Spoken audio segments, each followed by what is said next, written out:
श्रीमद् भगवत गीता का उपदेश संपूर्ण मानव जाति का अतर्क शास्त्र गीता ही है। सभी मानव के अंतरकरण में देवी व आसुरी शक्तियां अनादि काल से हैं। देवी शक्तियों के सहयोग से जब मनुष्य अपने आत्मस्वरूप की ओर अग्रसर होता है तो काम, क्रोध, राग, द्वेष इत्यादि आसुरी वृत्तियां बाधा के रूप में आक्रमण करती हैं। उसमें पार पाना ही वास्तविक युद्ध है। भैया अर्जुन श्रेय के लिए विकल था। वह युद्ध करना तो चाहता था, परंतु उसके लिए उसे अपने कुल के लोगों पर बाण कैसे चलाए इस विचार से संशय में था।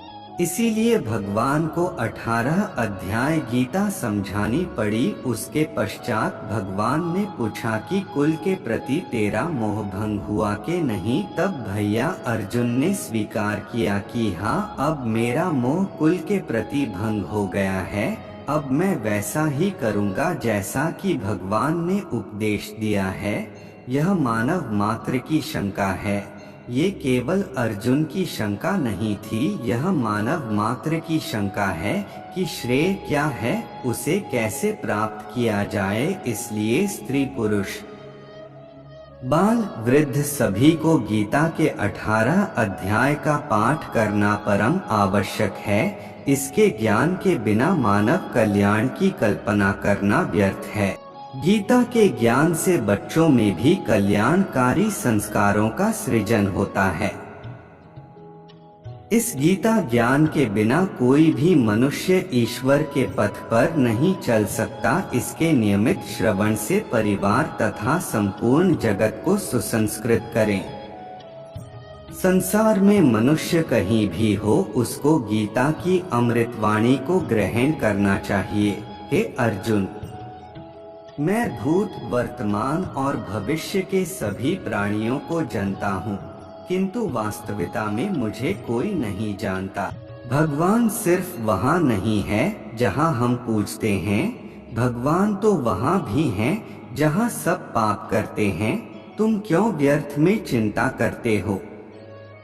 तुम क्यों भयभीत होते हो?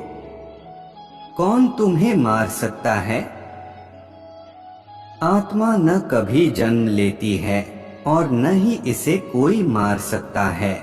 ये ही जीवन का अंतिम सत्य है। कर्म ही धर्म है, इसलिए हमें कर्म करते जाना चाहिए। फल अपने आप हमें मिलेगा, यही संसार का नियम है। न तो यह शरीर तुम्हारा है और न ही तुम इस शरीर के मालिक हो।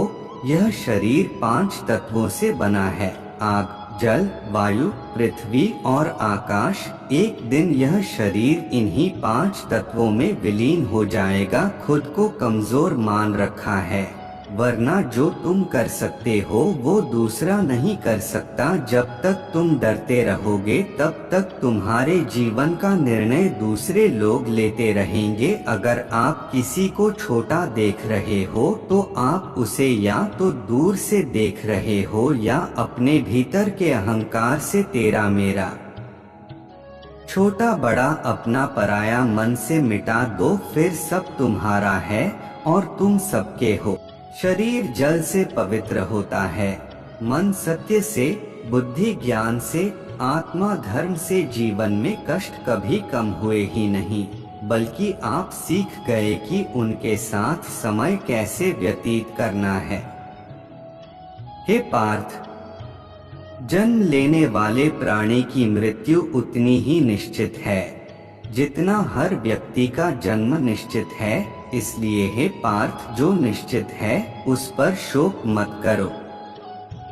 हे पार्थ, जो बीत गया उस पर विलाप कैसा, जो है उस पर अहंकार कैसा, जो आने वाला है उसका मोह कैसा। मूर्ख ज्ञानियों से भी नहीं सीख पाते और ज्ञानी मूर्ख से भी सीख लेते हैं। तू करता वही है जो तो चाहता है, परंतु होता वही है जो मैं चाहता हूँ। तू वही कर जो मैं चाहता हूँ, फिर होगा वही जो तू चाहता है। मित्रता आवश्यक है, संबंध भी आवश्यक है, परंतु जीवन की हर कठिन परिस्थिति यह दर्शाती है कि अकेले रहने की कला का आना भी परम आवश्यक है। परिवर्तन ही प्रकृति का नियम है, इसलिए जो पीछे छूट गया उस पर शोक मनाने की जगह जो आपके पास है उसका आनंद उठाना सीखिए। जीवन की समानता को पहचाने और अपनाएं, अर्थात बिना दुख के सुख का मूल्य नहीं समझ सकते। जिसने केवल सुख भोगा हो उसके लिए दुख पहाड़ के समान है। डर का सामना डटकर करो, अर्थात मन से कभी हार मत मानो, अपने आप पर विश्वास करो और आखिरी दम तक लड़ो। भूतकाल की चिंता छोड़े, भविष्य के लिए भयभीत न हो, वर्तमान पर ध्यान दो, भविष्य अपने आप सुखी हो जाएगा। काम, क्रोध और लोभ ये मनुष्य को नरक की ओर ले जाने वाले 3 द्वार हैं, इसलिए इन तीनों का त्याग कर देना चाहिए। मनुष्य के दुख का कारण उसका प्रेम ही है। वह जितना अधिक मोह करेगा उतना अधिक कष्ट भी भोगेगा।